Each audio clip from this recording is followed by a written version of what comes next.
گرمی سے حفاظت کی تدابیر. فرمان آخری نبی صلی اللہ علیہ وسلم جب سخت گرمی ہوتی ہے تو بندہ کہتا ہے لا الہ الا اللہ آج بڑی گرمی ہے، اللہم اجرنی من حر جہنم، یعنی اے اللہ مجھے جہنم کی گرمی سے پناہ دے. اللہ پاک دوزخ سے فرماتا ہے میرا بندہ مجھ سے تیری گرمی سے پناہ مانگ رہا ہے اور میں تجھے گواہ بناتا ہوں کہ میں نے اسے تیری گرمی سے پناہ دی. یہ عاشقان رسول آج کل واقعی گرمی کی شدت کی لہر آ گئی ہے، لو چل رہی ہے.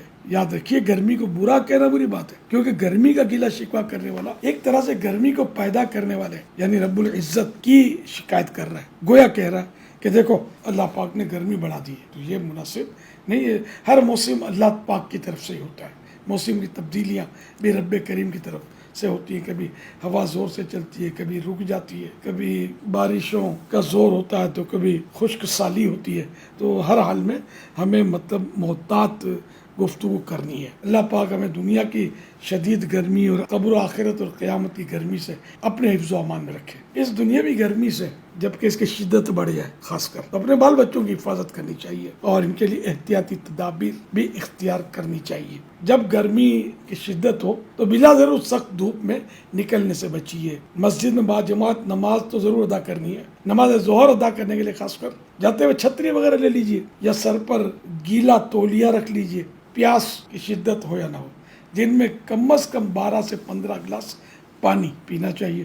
اور یہ بھی اس میں بھی دیکھنا چاہیے کہ اگر کام ایسا ہے کہ پسینے خوب بہ رہے ہیں تو پھر مقدار پانی کی بڑھانی ہوگی. حتی الامکان گھر کے صحت بخش جوسز استعمال کیجیے، مثلا ستو کا شربت، کھیرے کا جوس، ناریل کا پانی، شہد ملا پانی، لیمو پانی اور نمکین چھاچھ وغیرہ. گنے کا رس بھی اچھا ہے. گنے کا رس گھر میں نہیں نکالا جا سکتا، عام طور پہ یہ بازار سے لینا ہوتا ہے. تو جب بھی گنے کا رس لیں تو یہ ان سے بات کریں کہ بغیر برف کا وہ نکالیں، کسی قسم کے اس میں مٹھاس نہ ڈالیں. تو خالص گنے کا رس یہ کافی مفید ہے، کئی بیماریوں کا اس میں علاج بھی ہے. تو اس طرح کے عمدہ جوسز استعمال کیجئے، اپنے بچوں کو پلائیے. ایسے پھل اور سبزیاں جن کی تاثیر ٹھنڈی ہو، مثلا کدو شریف، توری، لیمو، کھیرا، سلاد، تربوز، فالسا وغیرہ وغیرہ استعمال کیجیے. ممکن ہو دن میں کم از کم 2 مرتبہ اور نہ ایک ہی مرتبہ نہا لیجیے. تو انشاءاللہ اس سے پسینے کی بدبو بھی دور ہوگی، بدن کو بھی ٹھنڈک ملے گی. فاسٹ فوڈ اور گرم تاثیر والی